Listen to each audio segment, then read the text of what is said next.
Terus gimana kita tahu rezeki yang berkah atau nggak berkah? Ketahuilah. Cara kita tahu rezeki berkah atau nggak berkah, lihat bagaimana setelah kita punya rezeki itu. Apakah kita makin dekat sama Allah ataukah kita makin jauh sama Allah? Kalau uang yang kita punya membuat kita makin dekat sama Allah, itu uang yang kita punya barokah. Tapi kalau dengan hadirnya uang itu di rumah tangga kita membuat kita makin jauh dari Allah, nggak berkah. Terus gimana kita tahu rezeki yang berkah atau nggak berkah? Ketahuilah.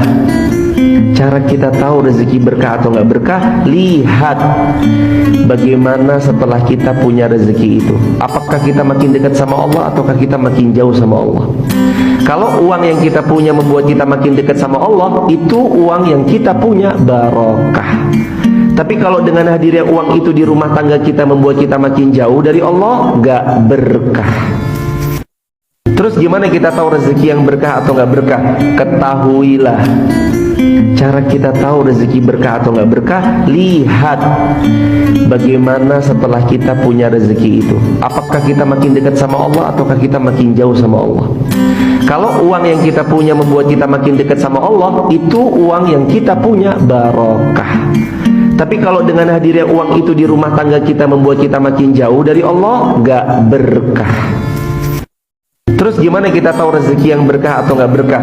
Ketahuilah. Cara kita tahu rezeki berkah atau nggak berkah, lihat bagaimana setelah kita punya rezeki itu. Apakah kita makin dekat sama Allah ataukah kita makin jauh sama Allah? Kalau uang yang kita punya membuat kita makin dekat sama Allah, itu uang yang kita punya barokah. Tapi kalau dengan hadirnya uang itu di rumah tangga kita membuat kita makin jauh dari Allah, nggak berkah.